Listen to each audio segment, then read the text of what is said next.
Hey everyone, it's Corey, and I'm going to do a presentation for you guys about test-taking anxiety. I think it's something that's super real and no one really talks about it, so I would like to do that here and give you guys some skills and tips and tricks in order to overcome that, because if you don't have it now, you'll probably experience it at some point in your college career, and I want to make sure you're ready for that. Here are some memes that I found that help describe how I feel about testing, especially in college, finals week, midterms. I'm sure you're feeling that. And there's a lot of truth to these, but hopefully I can help teach you some things to prevent you from feeling this. So to start, I think it's kind of important to gauge how you feel about big tests. Do they make you excited to show off what you know, or pressure, or nervous, or you can feel so many different emotions when it comes to testing, and it's okay, but it's also important to acknowledge it so that you can kind of figure out what you need to do to feel better about it. So there are physical and emotional symptoms of test-taking anxiety, and if you can realize these, you can stop them before they can hinder you. So some of the physical symptoms are stomach pain, rapid heartbeat, shortness of breath, headaches, feeling lightheaded or faint, and excessive sweating. So those are some of the physical symptoms, and again, if you hit these head on, you can prevent them from really hindering you or your scores or your attitude about testing. And going along with that, the emotional symptoms of test anxiety kind of fall into self-doubt, fear, stress, hopelessness, inadequacy, or anger. And again, these are just good to point out so that you can be aware of what's going on and maybe what you could do to fix it. So why does it happen? I think that there are some categories that really hit home for this, and it kind of falls into maybe you don't think you studied enough, maybe you're not sure if you understand the material, perhaps you didn't do well in the last exam, maybe in your head you don't think that you're a good test taker, or maybe you're placing too much weight on the situation, like if I don't do well on this test, it will ruin my whole future. These are all super common. You can have a combination of all of them, and everyone experiences them at some point. The good news, or maybe not so good news, is that if you feel that way, you're not alone. 10 to 40% of college students at some point in their career experience test-taking anxiety. It's super common, but no one really talks about it.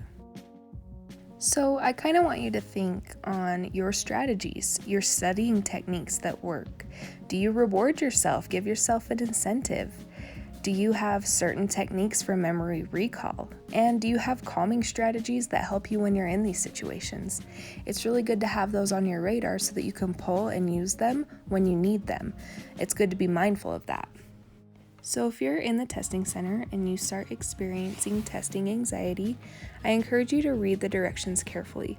Having a clear understanding of what you're supposed to do will help so much when you go throughout your test. You also need to budget your test-taking time. A lot of your classes will time your tests, and you need to be mindful of that to make sure you don't get into a bind and run out of time.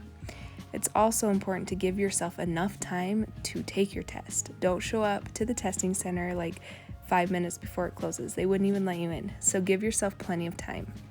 It's also important to change positions, help you relax, not tense up. And if you go blank, definitely flag the question, skip it, and move on, because it might be answered later in another question. So during the test, if you are like in a worst case scenario situation, strive for relaxed concentration. So really hone in your concentration, but also try to keep your body super relaxed and don't add to your tension. Slow your breathing in through your nose, out through your mouth. Strive for progressive muscle relaxation. If you don't know what that is, I encourage you to look it up because it can be super useful. You just tense up certain muscle groups of your body and relax, and it ends up being more relaxed than you were initially and helps you kind of release that tension. It's also important to put everything into perspective. When you're sitting in the testing center, that can totally be hard, but kind of give yourself the benefit of the doubt. Don't be too rough on yourself if you're not going to get the grade that you want. Just try to make the best out of it. And finally, I definitely encourage you to use a mantra. If you don't know what that is, it's just a phrase that kind of puts you into a mindful state, a peaceful state, trying to make the best of a bad situation. One that you might be familiar with is like Hakuna Matata, how it means no worries, right? So kind of come up with a mantra that you can refer back to whenever you're in stressful situations that will help you get through that. And test anxiety is no exception to that. So after you've taken your test, reflect on what strategies worked for you. Personally, I love to take my tests at the Davis Testing Center because I can see the mountains while I'm taking my test, and if I get stressed, I can kind of just take a breather. So that is super important. Find your testing center, find whatever makes you comfortable in order to take your tests. And maybe you find that you didn't prepare accordingly, so adjust that, find a different studying style, find a different studying spot, whatever you need to do to make you feel better about the tests. And also, I think it's super important to reward yourself. If I've had a stressful test, I stop at the drive-thru at Fizz on my way home, and that is totally okay. So try to do that, kind of make the best out of a hard thing that you have to do, because tests are hard, but I know you can do it. So to wrap up, I would just like to tell you that failing a test is not good. However, in the grand scheme of things, any grade is not the end of the world. If you do poorly on a test, don't beat yourself up over it. Just adjust your methods to make sure that you can do better on the next one, and it might be hard, and that's okay. Just prepare, relax, and do what you know you can do. I believe in you all, and I know you're going to crush the midterm. If you need anything, don't hesitate to reach out. Good luck!